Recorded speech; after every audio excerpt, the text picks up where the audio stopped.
নমস্কার, কেমন আছেন সবাই? অনেক দিন পর আজকে ছাদে অনেকগুলো জবা ফুল ফুটেছে, তাই ভাবলাম ছোট্ট একটা ভিডিও আপনাদের সাথে শেয়ার করি। ভিডিওটি দেখার আগে অবশ্যই আমার চ্যানেলটিকে সাবস্ক্রাইব করে দেবেন, পাশে থাকা বেল আইকনটি অল করে দেবেন। এটা একটা মাইক জবা, কালারটা যদিও সম্পূর্ণ আমার ফোনে ঠিক আসছে না, কিন্তু দেখতে অনেকটা সুন্দর। চলুন এই ফুলটা প্রথমে আমরা তুলে নিই।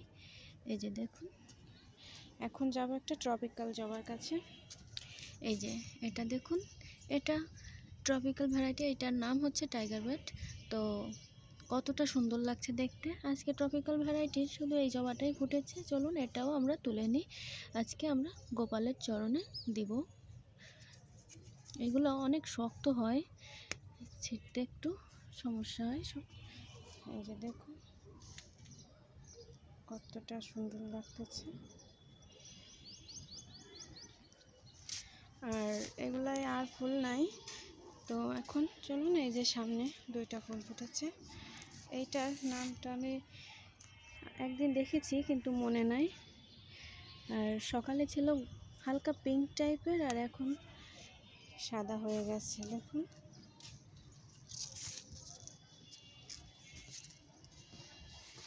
আর এই যে আরেকটা, এই গাছটা আজকে দুইটা ফুল ফুটেছে।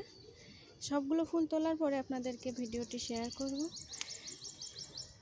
এই যে, আর এখানে এটা কালকে ফুটবে, এটা হলুদ জবা, ওটা কালকে ফুটবে। আর এখানে থোকা দুইটা কমলা থোকা ফুটেছে। কত সুন্দর লাগছে দেখতে। অনেক দিন পর এমন অনেকগুলো ফুল ছিটতে পেরে খুব খুশি খুশি লাগছে মনটার মধ্যে।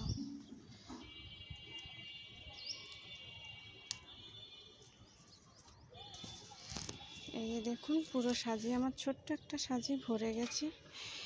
একটা দেশি জবা, এখানে একটা চন্দন জবা। এই যে আমার সব ফুলগুলা পুরো সাজিটা ভরে গেছে। আজকে আর গাঁদা ফুল নেব না, যেহেতু এই ফুলগুলাই অনেক ফুটেছে। তো চলুন দূর থেকে একবার আমার বাগানটাকে আপনাদের দেখিয়ে দিই। এই যে, আর এখানে সবাই আলুর পাপড় নেড়েছে, আমাদেরও আছে, পাশের বাসার সবারও আছে, সাথে আছে এই যে এই পাশে কিছু বাগান বিলাস। কত সুন্দর কত সুন্দর। আর কি বলবো, ব্যাস এইটুকুই আজকের ভিডিও। ভালো থাকবেন, সুস্থ থাকবেন, চ্যানেলটিকে সাবস্ক্রাইব করে পাশে থাকা বেল আইকনটি অল করে রাখবেন। ধন্যবাদ।